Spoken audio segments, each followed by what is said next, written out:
먼저 이번 7강에서는 애굽에 팔린 요셉과 애굽의 총리가 된 요셉에 대해서 함께 두 챕터를 나눌 예정입니다. 자, 요셉은 우리에게 이 아버지의 총애로 그 채색 옷을 입었던 사람, 또 형들의 곡식단이 자기 곡식단 앞에 절하는 그런 꿈을 꾸었던 사람, 질투심에 불타는 형들에 의해서 애굽의 노예로 팔려간 사람, 그리고 거기서 총리가 된 사람, 이렇게 우리가 늘상 요셉을 기억하고 있죠. 그림으로 이 요셉을 생애를 함께 살펴볼 수 있습니다. 먼저 첫 번째 그림은 이 채색 옷을 입고 있는 요셉이죠. 그래서 아버지의 총애를 받아서 이 요셉이 형들은 입지 못하는 정말 깨끗하고 예쁜 화려한 그 옷을 입고 있는 거예요. 자, 두 번째는 요셉이 꿈을 꾸고 있어요. 형들의 곡식단이 자기 단에게 절하는 그런 꿈을 꾸게 되고요. 또 세 번째도 요셉이 해와 달과 열한 별이 자기에게 절하는 그런 꿈을 꾸는 것을 보게 됩니다. 자, 또 네 번째는 이러한 형들이 시기를 해서 요셉을 애굽의 노예로 팔아 넘기는 거죠.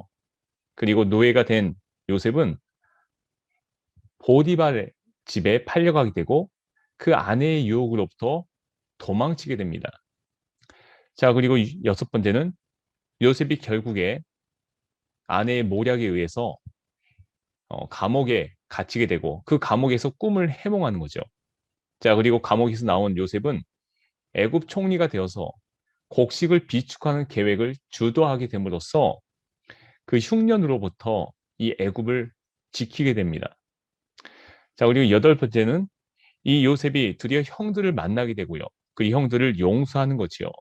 그리고 아홉 번째는 임종을 앞둔 야곱이 요셉과 그의 두 아들을 축복합니다. 그 두 아들은 에브라임과 므낫세예요. 그래서 이 에브라임과 므낫세가 12지파 안에 들어오죠. 열 번째는 요셉의 유골이 이 가나안으로 보내져서 묻히게 됩니다. 자, 이제 첫 번째 챕터를 함께 나누겠습니다. 애굽에 팔린 요셉이에요. 족장사의 맨 마지막에 있으면서 가장 많은 분량을 차지하고 있는 이 요셉 이야기는 앞의 두 이야기들에 비해서 이야기의 흐름이 끊어지지 않고 매끄럽게 이어지는 그런 특징을 가지고 있습니다. 요셉 이야기에서는 요셉이 애굽에 팔린 후로부터 야곱의 일가족이 애굽에 정착하게 되기까지의 이야기가 이어지고 있는데 이 요셉 이야기는 앞의 두 이야기와 마찬가지로 약속과 성취라는 족장사의 중심 주제를 충실하게 반영하고 있습니다. 이 주제는 믿음을 가진 요셉이 온갖 역경을 이겨내고서 하나님의 구원 역사를 이룬다는 그 줄거리에 잘 나타나고 있어요. 그렇다고 해서 요셉의 때에 하나님의 약속이 완전히 이루어지고 있는 것은 아닌 것이죠. 그럼에도 불구하고 요셉 이야기는 출애굽 사건을 예비하고 있다는 점에서 앞의 두 이야기보다 훨씬 더 성취 쪽에 가까이 가 있는 이야기라 할 수 있습니다. 애굽에 팔린 요셉이 거기에서 총리의 자리에 올라 나중에 일가 친척을 이 애굽으로 이주시키는 일련의 사건들이 있는데 그보다 훨씬 후에 이루어질 출애굽 사건의 배경 역할을 수행하고 있다라는 거죠. 이 점에서 본다면 요셉 이야기는 족장사와 출애굽 사건을 연결해주는 그런 다리와도 같다라고 할 수 있습니다. 요셉 이야기는 맨 먼저 그가 어떻게 해서 애굽에 팔리게 되었는가를 설명하는 것으로부터 시작되는데 두 번째 이야기인 39장은 보디발의 집에 팔린 요셉이 어떻게 해서 왕의 죄수들을 가두는 감옥에 갇히게 되었는가를 또 설명합니다. 그리고 한편 요셉 이야기의 첫 부분에 끼어 있는 이 유다 이야기는 야곱의 네 번째 아들 유다가 어떻게 해서 12아들 공동체에서 이탈하여 독자적인 삶을 갖게 되었는가를 설명한 동시에 다윗의 먼 조상이 어떻게 해서 생겨났는가 이것을 설명하고 있는 것이죠. 자, 이제 첫 번째로 요셉과 그의 형들의 이야기입니다. 이 요셉이 꿈을 꿔요. 요셉에 관한 이야기는 그가 17살 되던 때로부터 시작이 됩니다. 그 전에도 그에 관한 기록이 있긴 하지만 그가 바단 아람에서 태어나던 때의 이것이 전부인 거죠. 요셉이 17살이 되던 때에 그의 아버지 야곱은 조부 이삭이 몸부쳐 살던 가나안 땅에서 그의 남은 생애를 보내고 있었습니다. 바로 이 무렵에 노년의 야곱에게 큰 충격을 준 사건이 발생해요. 요셉이 형들의 시기심에 의해서 애굽으로 팔리고 만 것이죠. 형제들 사이에 그리고 아버지와 아들들 사이에 이러한 비극이 생겨난 데에는 여러 가지 이유가 있었습니다. 야곱에게 배다른 형제들이 많다는 것도 한 이유가 될 수 있었겠지만 성경 본문은 그 이유를 세 가지로 설명하고 있어요. 첫 번째 이유는 요셉이 형들의 허물을 아버지에게 일러 바치곤 했다는 데 있었어요. 당시의 요셉은 아버지 야곱의 첩들인 비라와 실바가 낳은 형들, 즉 단, 납달리, 갓, 아셀과 함께 이 양을 치면서 지냈는데 자기가 보기에 문제가 있다고 여겨지는 형들의 허물들을 아버지에게 그대로 솔직하게 보고한 것이죠. 물론 요셉의 그러한 행동이 나쁘다고 하기는 어렵습니다. 창세기 37장 14절을 보면 이스라엘이 그에게 이르되 가서 내 형들과 양떼가 다 잘 있는지를 보고 돌아와 내게 말하라 하고 그를 헤브론 골짜기에서 보내니 그가 세겜으로 가니라. 이 아버지가 시킨 거죠. 두 번째 이유는 이 야곱이 형들을 젖혀놓고서 요셉만을 편애했다는 데 또 있었어요. 야곱이 요셉을 편애한 이유는 간단했습니다. 이 요셉은 야곱이 사랑하는 아내, 그 라헬의 첫 아들인데다가 그의 노년에 낳은 아들이기에 다른 아들보다도 그를 더 특별히 사랑했던 거지요. 그를 향한 야곱의 편애는 특별히 그만을 위해서 채색옷을 지어 입혔다는 그 사실에 의해서 뒷받침되고 있어요. 이 채색옷은 소매가 있는 긴 두루마리 옷인데 화려한 장신구를 달고 있었습니다. 요셉이 이처럼 값비싼 채색 옷을 입었다는 것은 그가 평소에 형들과 똑같은 어떤 고된 육체 노동을 하지 않았다라는 것을 보여준 거죠. 이러한 특별 대우에 이 요셉의 형들이 크게 불평했을 것은 너무나 당연한 것이에요. 그들이 요셉에게 말 한마디 다정하게 건네지 않았다는 그 사실이 이 점을 잘 보여주고 있는 것이죠. 세 번째 이유는 그들에게 불쾌하기 짝이 없는 그의 꿈 이야기였다라는 거죠. 요셉은 두 번째에 걸쳐 비슷한 꿈을 꾸었는데 그가 형들에게 들려준 꿈 이야기 중 첫 번째 것은 이 형들의 곡식단이 우뚝 일어서서 요셉의 곡식단에게 절을 한다라는 내용으로 되어 있었어요. 그리고 두 번째 꿈은 해와 달과 11개의 별들이 요셉에게 절을 했다라는 것이죠. 이 땅과 하늘을 소재로 한 이 두 꿈은 요셉이 나중에 애굽에서 매우 높은 자리에 오를 것임을 예고한 성격의 것이었어요. 그러나 이러한 꿈 이야기를 들은 형들의 마음은 결코 편할 리가 없는 거죠. 그 꿈들은 알고 보면 요셉이 그들에게 대하여 왕노릇하게 될 것임을 뜻했기 때문이에요. 그래서 그들은 이 꿈 이야기를 듣고서 요셉을 더욱더 미워할 수밖에 없었습니다. 나중에 형들이 요셉을 죽이려고 모의했을 때 그를 꿈꾸는 자라고 놀려대는 데에서 잘 드러나고 있는 거예요. 아버지 야곱도 그 꿈 이야기를 듣고서 형들 앞에서 요셉을 크게 꾸짖게 돼요. 그러면서도 그는 요셉의 꿈 이야기를 마음 한구석에 간직했다라는 것이요. 두 번째로 요셉을 이제 애굽에 팔아넘기는 형들의 모습이 나와요. 야곱은 요셉에게 형들의 안부와 양들이 잘 있는지를 알아올 것을 명합니다. 요셉은 아버지의 명을 따라서 이 헤브론 골짜기에서 북쪽으로 약 80km 정도 떨어져 있는 세겜으로 가게 돼요. 그러나 그는 거기서 형들을 만나지 못하는 거죠. 다행히도 그는 그곳에 있던 어떤 낯선 사람들의 도움으로 이 형들이 도단에 있다는 사실을 알게 돼요. 이 도단 세겜으로부터 북쪽으로 24km 정도 떨어진 지역으로 아람에서 애굽으로 가는 무역로에 속해 있는 그런 곳입니다. 요셉의 형들은 요셉이 멀리서 오고 있는 그 모습을 보고서는 그를 죽여서 아무 구덩이에나 던져버리자고 모의해요. 그들이 이러한 모의를 한 것은 그를 죽여야만 그가 꾼 꿈이 이루어지지 않을 것이라고 생각했다라는 것이죠. 그러나 이 맏형인 르우벤은 요셉을 건져내려고 그의 목숨만은 해치지 말자고 제안하는 겁니다. 구덩이에 던져 넣기만 하고 죽이지는 말자고 제안을 해요. 그가 이렇게 제안한 것은 어떻게 해서든 요셉을 살려내어서 그를 다시금 아버지 야곱에게로 돌려보내려는 그의 의도가 있었어요. 다른 한편으로 이 유다는 요셉을 죽이지 말고 그를 노예 상인들에게 팔아 넘기자라고 제안합니다. 이 제안이 그럴듯하고 또 괜찮겠다라고 생각한 형들은 이 낙타에다가 향품과 유향과 모략 등을 싣고서 애굽으로 가던 이 상인들에게 이 요셉을 팔아 넘기게 되는 거죠. 이 요셉은 애굽으로 가는 상인들에게 단돈 은 20냥에 팔렸습니다. 당시 시세로 본다면 이 은 20냥은 이 성장기에 있는 남자 노예를 거래할 때 지불하던 몸값이었어요. 이때 요셉은 형들에게 제발 자신을 구해달라고 애걸 하였지만 소용이 없었던 거지요. 뒤늦게 요셉이 팔린 것을 알게 된 르우벤은 옷을 찢으면서 마령으로서 져야 할 책임에 너무나도 괴로워합니다. 어떻게 해야 할까? 그러나 그의 동생들은 이에 아랑곳하지 않고 자기들의 악행을 어떻게든 은폐할 것인가를 의논해요. 마침내 그들은 숫 염소 한 마리를 죽여서 거기서 나온 피를 이 요셉의 채색옷에 묻힌 거지요. 그럼으로써 그들은 요셉이 들짐승에게 잡아먹힌 것으로 위장하고자 했다라는 겁니다. 지난 날에는 야곱이 형 에서와 아버지 이삭을 속였는데 이제는 그의 아들들이 그를 속이게 되었다라는 거죠. 참 얄궂은 운명이었던 거예요. 야곱은 자기 아들들의 계략에 감쪽같이 속아 넘어갔습니다. 피부든 요셉의 채색 옷을 보는 순간 그는 대단한 충격을 받아요. 슬픔과 고통을 가누지 못한 그는 자기 옷을 찢고서 베옷을 걸쳐 입습니다. 그는 죽은 아들을 생각하면서 며칠을 울었어요. 나머지 자식들의 그 위로도 소용이 없었던 거죠. 그는 요셉을 따라 음부, 이 수올로 내려가겠다라고 말할 정도였다라는 거죠. 이 창세기에 처음 나오는 이 수올은 구약 전체에서 66회 사용되고 있는데 일반적으로 죽은 자가 가는 곳 이렇게 알려져 있습니다. 그리고 이것은 지하계에 속한 것으로 또 이해가 됩니다.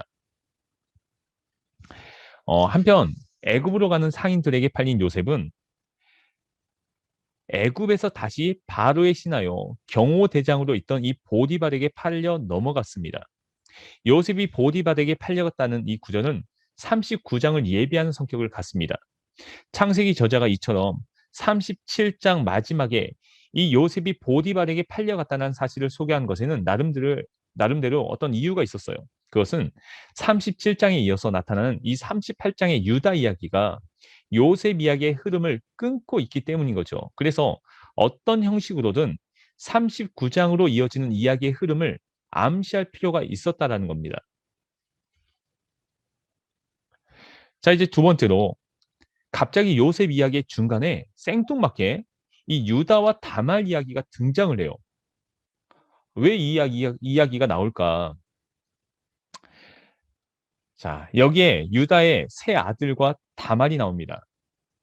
이 38장은 야곱의 네 번째 아들 유다에 관한 이야기로서 이 37장부터 시작되는 요셉 이야기와 별다른 관련을 가지고 있지 않습니다. 그럼에도 불구하고 이 이야기가 이곳에 실려 있는 것은요. 다윗 왕조와 관련된 유다 지파의 기원을 이 요셉으로 이어지는 하나님의 구원사의 맥락 속에서 이해하려는 이 창세기 편집자의 신학적인 관점에 기인한다고 볼 수 있는 거죠. 그렇다면 이 창세기 편집자가 이 이야기를 굳이 이곳에 배치한 이유가 무엇일까? 그것은 요셉이 그의 가족들과 헤어지게 된 이야기와 애굽에서 시작되는 요셉의 새로운 삶 사이에 상당한 간격이 있다라는 것을 또 보여주고자 함이 있었습니다. 자, 유다 이야기를 간략히 얘기하면 이렇습니다. 이 유다는 가나안 사람의 딸과 결혼하여 오난, 셀라라는 이 세 아들을 낳습니다. 그리고 큰아들 엘이 장성하자 이 다말이라는 며느리를 얻게 돼요. 그런데 이 엘은 하나님 앞에서 악을 행한 까닭에 하나님의 심판을 받아 자녀를 얻지 못한 채 죽고 마는 거예요. 어떤 악을 행했는지는 모르지만 정말로 죽을 만한 그런 심각한 악을 하나님 앞에 저질렀다라는 거죠. 그 당시에 이 형이 대를 잇지 못하고 아들을 낳지 못하고 만약에 죽게 된다면요. 이 동생으로 하여금 그 역할을 대신하게 하는 제도가 있었어요. 이것을 수온 풍습이라고 하는데 이 풍습은 일종의 관습이었지만 이스라엘 백성들에게 있어서 그것은 하나님의 거룩한 명령이요 신성한 율법이었습니다. 그래서 이 둘째가 자연스럽게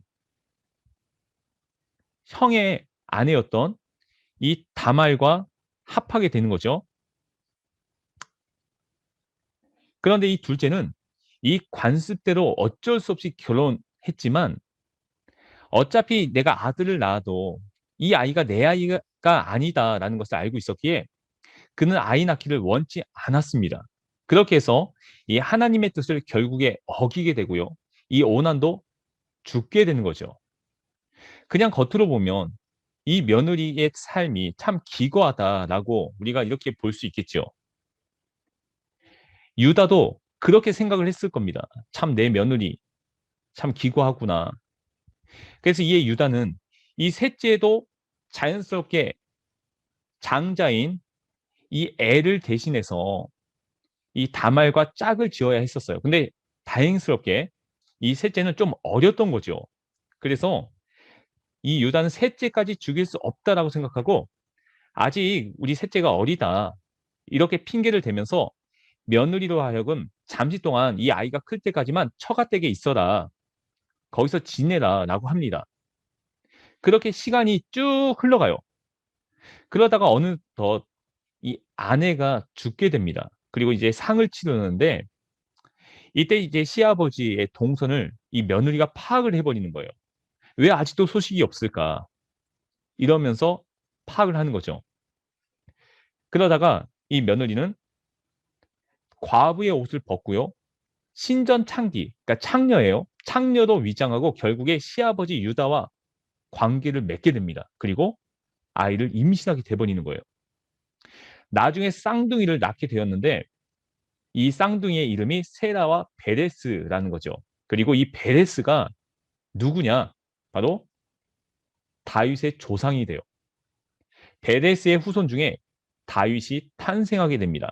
그래서 이 다윗의 탄생을 보여주기 위해서 다윗의 그 이야기를 집어넣기 위해서 이 요셉 이야기 사이에 유다의 이야기를 넣었다라는 거죠.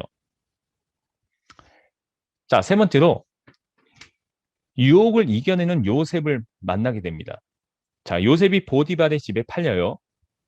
요셉을 사두니 이스마엘 상인들은 그를 바로의 신하인 경호대장 보디발에게 팔아 넘겼습니다.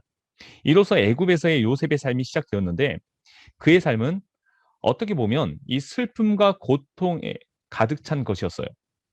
사랑하는 가족들과 이별한 채로 먼 이방 나라에 와서 종살이를 한다는 것이 이 어린 나이의 요셉에게는 참으로 견디기 어려웠을 것이었어요.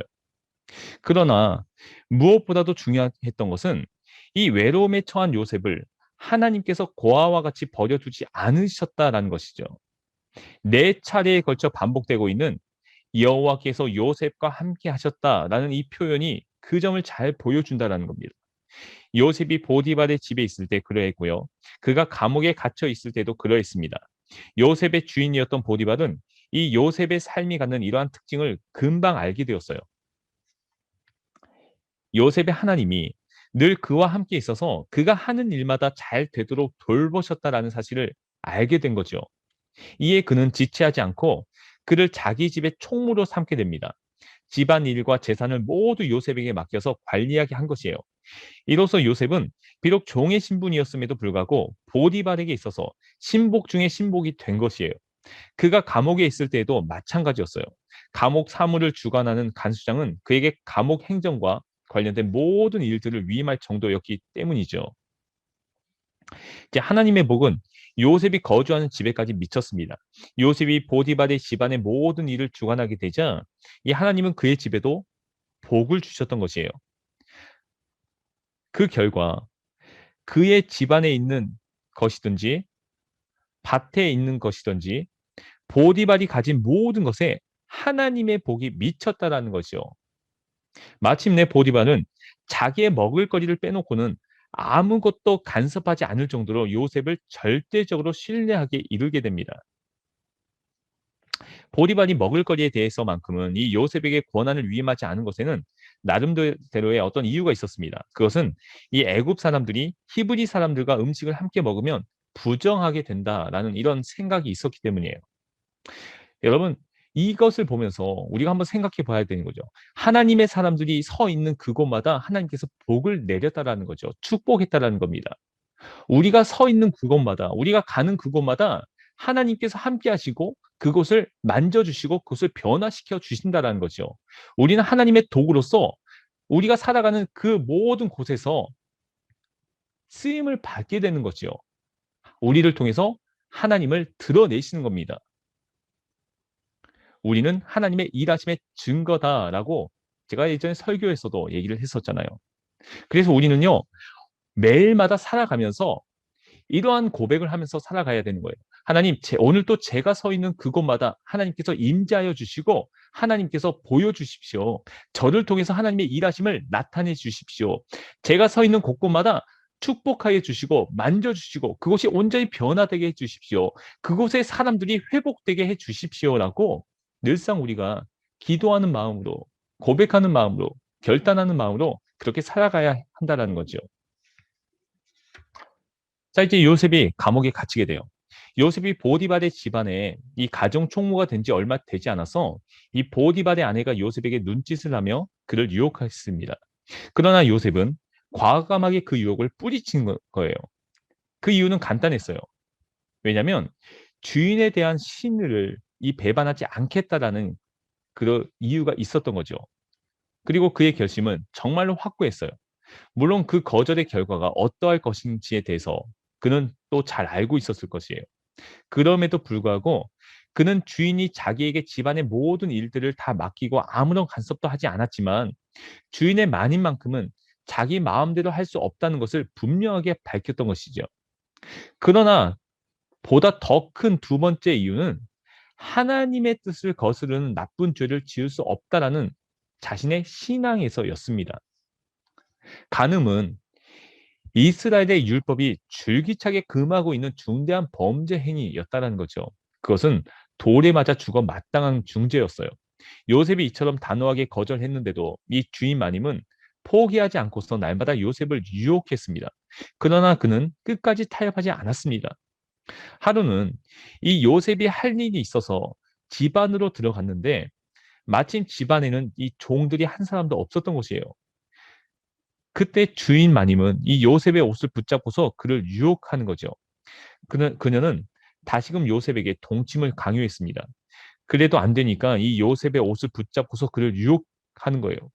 그러나 요셉은 붙잡힌 옷을 그녀의 손에 그대로 둔 채로 뿌리치고 집 바깥으로 뛰어나갑니다.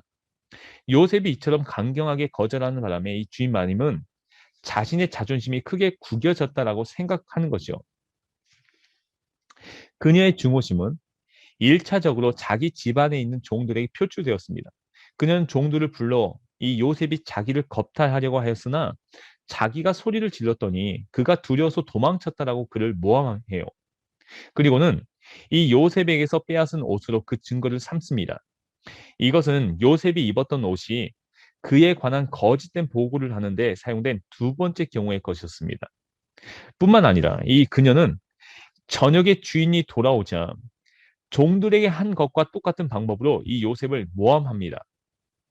그러면서 그녀는 요셉을 일컬어 히브리 녀석 또는 히브리 종이라는 경멸조의 표현으로 이 요셉을 무고했다라는 거죠. 당시의 히브리 사람이라는 표현은 고대 근동 전역에서 사회 변두리에 속한 소외 계층 내지는 범법자 집단을 지칭하는 어떤 그런 개념하고 똑같이 사용됐다라는 거예요. 전쟁 포로나 노예 또는 강도의 무리 등이 이에 속했다는 거죠. 보디발의 아내는 이 요셉을 그러한 부류의 사람으로 매도한 겁니다.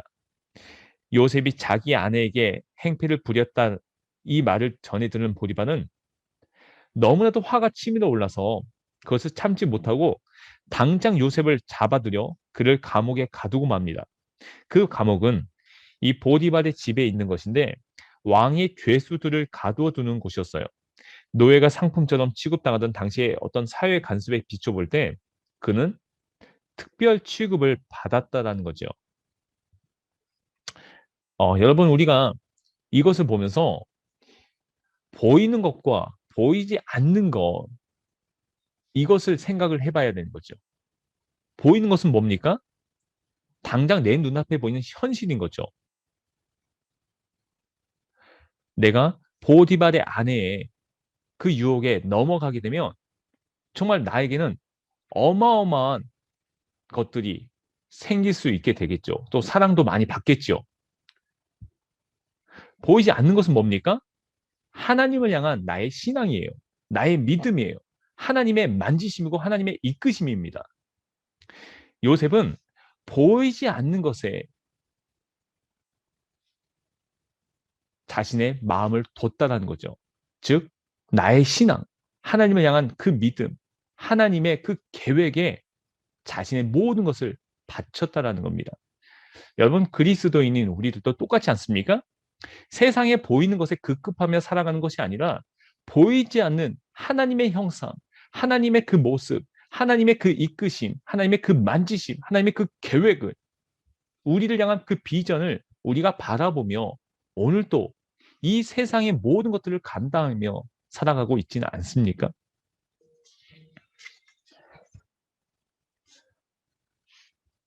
자, 이제 두 번째 챕터입니다. 드디어 요셉이 애굽의 총리가 되는 거예요. 자, 첫 번째로 두 시종장의 꿈을 해석해 주게 돼요.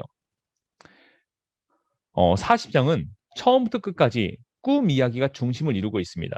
그리고 이 꿈 이야기는 41장에 나오는 이 바로의 꿈 이야기를 예비하는 성격을 가져요. 그 이유는 이 요셉이 바로의 두 시종장의 꿈을 해석해 준 일을 계기로 바로 앞에 나아가게 되기 때문이죠. 자, 첫 번째 꿈 이야기는 요셉이 갇혀 있는 이 감옥을 그 배경으로 하고 있습니다. 요셉이 보디발의 아내의 모함으로 인하여 이 감옥에 갇힌 지 얼마 후에 두 명의 새로운 죄수들이 그 감옥에 들어오게 되는 거예요. 그들은 애굽 왕 바로의 술을 담당하는 시종장과 떡을 담당하는 시종장이었어요. 자, 이전에 의하면 이들은 바로 왕에게 범죄했기 때문에 감옥에 갇히는 신세가 되었다라고 되어 있어요. 그 범죄가 구체적으로 무엇인지는 분명하지 않지만 그들이 왕의 먹을거리를 담당하는 고위직에 있는 것으로 보아 왕권에 도전하려는 어떤 일종의 역적 모의에 가담하지 않았을까, 그런 죄목이지 않았을까, 이렇게 보는 거죠. 그들이 왕의 죄수들, 곧 국사범을 가두는 이 보디발의 간의 감옥에 투옥되었다는 이 사실을 아주 그 점이 암시하는 겁니다. 감옥에 들어온 지 얼마 안 되어서 이 두 시종장은 같은 날 밤에 서로 다른 이상한 꿈을 꾸었어요. 다른 꿈 같았으면 늘 꾸는 꿈이려니 하고 무시할 수 있었겠지만 그날 밤에 꾼 꿈은 그렇지 않았다라는 거죠. 무언가 감추어진 비밀이 있는 것 같았어요. 왜냐하면 당시 애굽 사람들에게는 이 꿈이 신들의 자기 계시 수단으로 널리 알려져 있었기 때문이에요. 요셉과 같이 감옥에 있던 이 두 시종장도 자기들이 꾼 꿈을 그러한 신적인 메시지가 담겨져 있는 것으로 이해하고 있었고, 그래서 그 꿈을 해석할 전문가가 있어야 한다고 생각했습니다. 그러나 해석하기도 지금 감옥이잖아요. 그들에게는 그 꿈을 해석할 방도가 전혀 없었던 거죠. 그래서 그들은 다음날 아침에 그들의 근심스러운 모습을 보고 묻는 요셉에게 우리가 꿈을 꾸었으나 해석할 자가 없도다 라고 답변을 하는 겁니다. 이 답변을 보면 그들의 괴상한 꿈을 해석할 자가 당장 가까이에 없다는 것이 그들의 근심거리였음을 알 수 있어요. 그러나 요셉은 꿈의 해석이 전적으로 하나님께 달려있는 것임을 분명하게 밝힙니다. 자, 그리고 이제 요셉이 꿈을 해석하는 거죠. 요셉에게 꿈 이야기를 해달라는 이 청을 받은 두 시종장은 미심쩍어하면서도 믿져야 본전이다라는 생각으로 그에게 자기들의 꿈을 있는 그대로 이야기합니다. 왕의 술잔을 맡은 시종장이 먼저 자기의 꿈을 이야기해요. 그는 꿈속에서 가지 셋이 있는 포도나무를 보았는데 그 세 가지에서 싹이 나서 꽃이 피고 포도송이가 익었습니다. 그는 익은 포도송이를 따서 그 즙을 바로의 술잔에 담아 그의 손에 올렸어요. 요셉이 보기에 술 시종장의 이 꿈은 길몽이었다라는 거죠. 앞으로 사흘 후에 바로가 그의 직책을 회복시켜 주리라는 것이 이 요셉의 해석이었습니다. 요셉은 그가 예전처럼 왕의 술잔을 맡게 될 것임을 분명하다라고 자신 있게 말하면서 앞으로 잘 되면 자기의 딱한 처지를 기억해 달라고 청해요. 그는 자기가 감옥에 들어올 만큼 나쁜 짓을 저지른 적이 없고요. 도리어 히브리 땅에서 강제로 끌려왔어요라고 간절하게 호소하는 거죠. 술 시종장의 꿈에 대한 이 해석이 끝나자 이 바로의 떡을 맡은 시종장도 자신의 꿈을 그 요셉에게 이야기합니다. 그의 꿈 이야기에 의하면 그는 떡이 담긴 바구니 세 개를 머리에 이고 있었고 가장 위에 바구니에는 이 바로에게 드릴 각종 구운 식물이 담겨 있었어요. 그런데 갑자기 새들이 그 윗 바구니에 있는 식물들을 먹어치웠다라는 거죠. 이 꿈은 불행하기도 흉몽이었습니다. 요셉은 앞으로 사흘 후에 이 바로가 그를 불러 그의 목을 베고 그의 주검을 쪼아 먹을 것이라고 풀이합니다. 이로부터 사흘째 되던 날에 이 바로의 생일 잔치가 있었어요. 이 날은 국가적으로 지키는 축제일이었기 때문에 죄질이 가볍거나 반성을 하는 죄수들에게는 특별 사면의 은총을 베푸는 것이 이 왕의 할 일이었어요. 이 특별 사면의 결과 이 바로의 술을 맡은 시종장은 전직을 회복하게 됩니다. 반면에 떡을 맡은 시종장은 사면을 받지 못한 채로 교수형에 처해지고 만 것이죠. 그러나 복직된 술 시종장은 이 요셉에 관한 일을 까마득히 잊고 맙니다. 그가 이처럼 요셉을 기억하지 못한 데는 중요한 사실을 암시합니다. 그것은 이 족장사에 나타나는 약속 성취의 지연이라는 주제가 이 요셉에게서도 반복되고 있다는 사실이죠. 요셉에게 주어진 희망의 미래가 제대로 이루어지기 위해서는 아직 더 많은 세월이 필요하다라는 것이 이 40장의 마지막 절에 암시되어 있다라고 할 수 있습니다. 우리도 마찬가지죠. 우리도 당장 이루어지고 당장 무엇인가 성과가 보여지면 좋겠지만 우리를 향한 하나님의 계획은 분명한 때가 있다라는 거죠. 그 때를 준비하고 계신다라는 겁니다. 그래서 우리는 하나님이 나를 향한 계획하신 그 때를 기다리며 우리 또한 이 땅에서 지금 내 앞에 있는 이 현실을 바라보면서 열심히 살아가야 한다라는 거죠. 자, 두 번째로 이제 요셉이 애굽의 총리가 되는 거예요. 바로가 꿈을 꿉니다. 요셉이 애굽에서 겪는 두 번째 꿈 이야기는 이 요셉 이야기 전체의 핵심 부분에 속합니다. 왜냐하면 이 꿈 이야기를 통해서 요셉은 죄수의 신분에서 애굽의 총리 자리에 오르고 이로써 그의 소년 시절에 하나님이 그에게 주셨던 이 두 개의 꿈이 성취되고 있기 때문인 거예요. 뿐만 아니라 이 시기에 이루어진 일들로 인하여 이 요셉은 오랜 세월 동안 헤어졌던 사랑하는 가족을 만날 수 있게 되는 거예요. 이 점을 볼 때 41장은 요셉 개인의 운명이 전환점을 맞이하는 곳인가 동시에 이 하나님의 구원 행동이 갖는 세계사적인 차원을 강조하는 곳임을 이 분명해집니다. 요셉의 운명이 이처럼 극적인 전환점을 맞던 때는 두 시종장의 꿈이 그대로 성취된 지 만 2년째 되던 해였습니다. 자, 2년 동안 요셉은 또다시 감옥에 갇혀 있었던 거죠. 자, 바로가 꾼 꿈은 두 가지였습니다.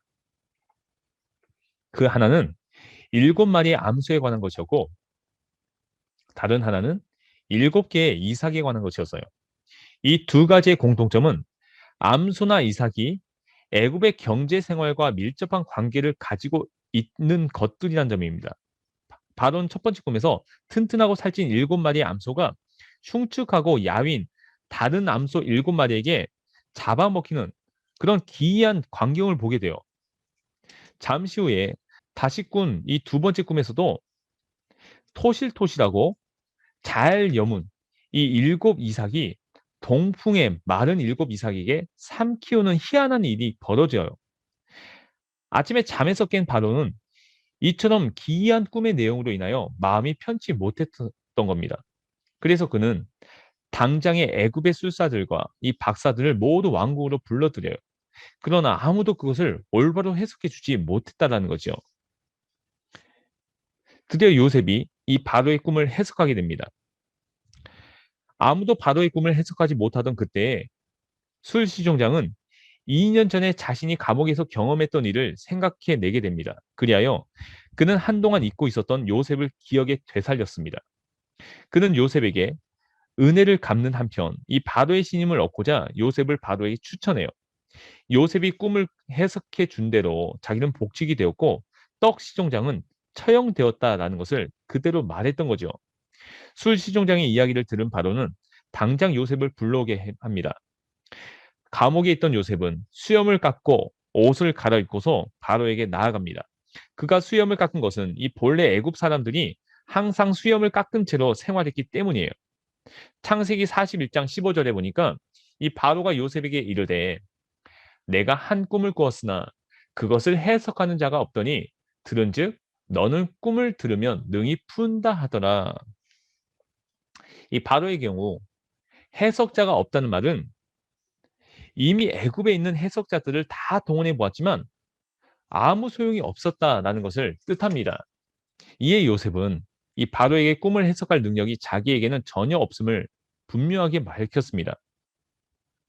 41 창세기 41장 16절에 요셉이 바로에게 대답하여 이르되 내가 아니라 하나님께서 바로에게 편안한 대답을 하시리이다.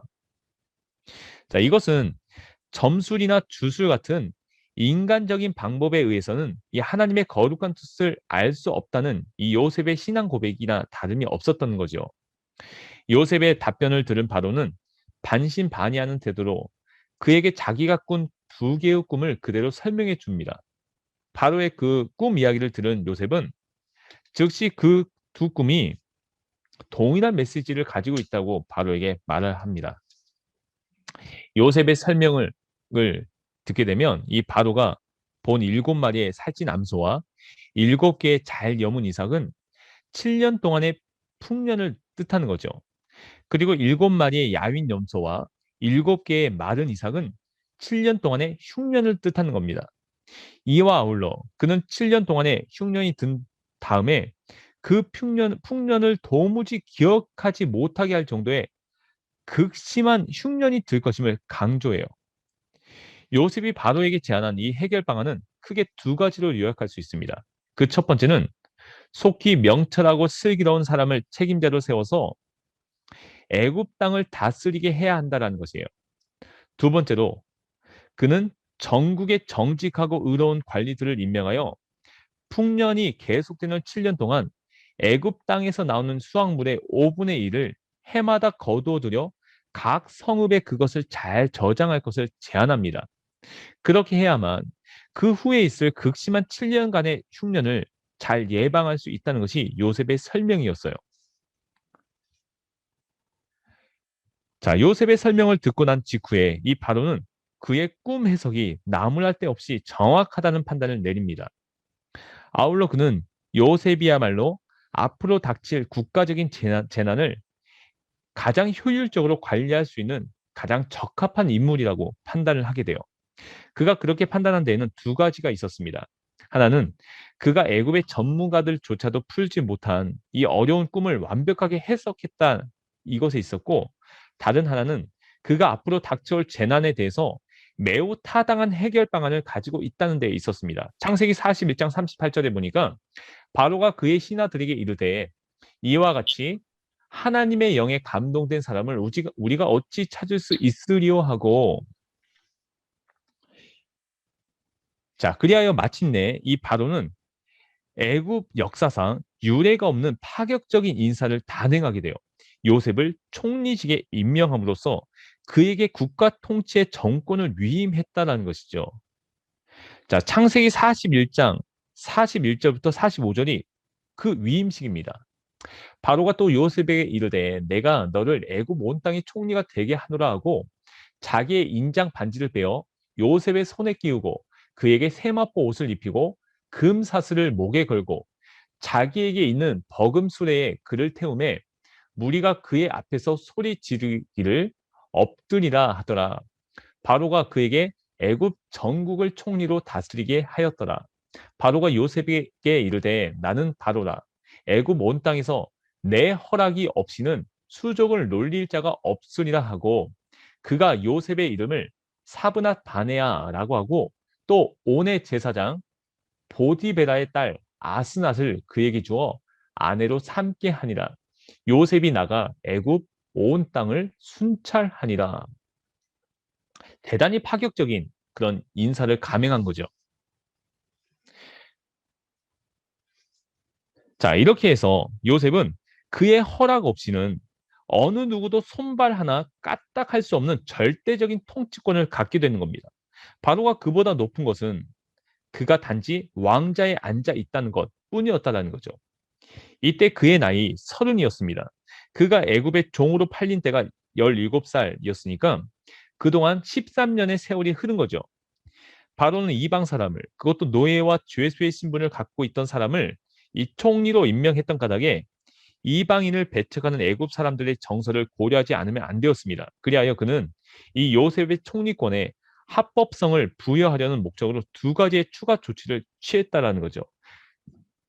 창세기 41장 이 45절에 보니까 그가 요셉의 이름을 사브낫 바네아라고 하고 또 온의 제사장 보디베라의 딸 아스낫을 그에게 주어 아내로 삼게 하니라. 요셉이 나가 애굽 온 땅을 순찰하니라. 자, 첫 번째는 바로 사브앗 바네아 이름을 주는 거죠. 자, 이 이름의 뜻은 신께서 말씀하시니 그가 살고 있도다라는 뜻이에요. 이 이름은 요셉이 하나님의 말씀을 받은 자라는 그런 인식에서 기초한 것이에요. 자, 두 번째로 이 바로는 요셉에게 온 지역의 제사장인 이 보디베라의 딸 아스낫을 아내로 주게 됩니다. 이 온 지역은 태양신 라를 최고 신으로 섬기던 곳인데 이 카이로 동북쪽에 있는 지금의 헬리오폴리스를 뜻합니다. 요셉의 이러한 결혼은 그의 애굽 통치권을 정당화시켜 준과 동시에 그가 이제는 본격적으로 애굽의 종교와 문화에 깊숙이 빨려 들어가고 있다라는 것을 보여주고 있는 거예요. 자, 요셉은 이처럼 자신이 처한 상황에 의해서 부득이하게 애굽 문화와 종교의 한복판에 뛰어들게 되었지만 하나님께 대한 신앙만큼은 예전이나 다름이 없었습니다. 이 점은 그가 흉년이 들기 전에 낳은 이 두 아들의 이름을 히브리식 이름인 므낫세와 에브라임으로 지었다라는 사실을 통해 뒷받침되는 거죠. 이 므낫세라는 이름은 하나님이 자신의 온갖 고난과 아버지의 집 생각을 다 잊어버리게끔 하셨음을 찬미하는 뜻을 가지고 있습니다. 이 이름은 요셉 자신이 형들에 의해 애굽의 노예로 팔린 일로부터 시작해서 애굽 총리가 되기 직전까지 감옥 생활을 했던 것을 반영하는 이름이었습니다. 에브라임이라는 이름은 하나님이 고생하는 애굽 땅에서 그의 자손을 번성하게 해 주셨음을 감사하는 뜻을 가지고 있었습니다. 이상의 두 이름은 하나님께서 고난으로 가득 찬 옛 시대를 마감하시고 번영과 행복으로 가득 찬 새로운 시대를 열어주셨다라는 그 깨달음을 밑바탕에 깔고 있다는 거지요. 자, 우리가 요셉 이야기를 통해서 우리의 삶도 함께 점검해 보면 좋을 것 같습니다. 우리를 향한 하나님의 그 신실하신 계획을 우리가 매일마다 살아가면서 깨닫고 고민하며 오늘 또 하나님의 그 계획 가운데서 내가 하나님의 도구가 되어서 살아가겠습니다. 요셉처럼 당장 눈에 보이는 현실을 따라가는 것이 아니라 눈에 보이진 않지만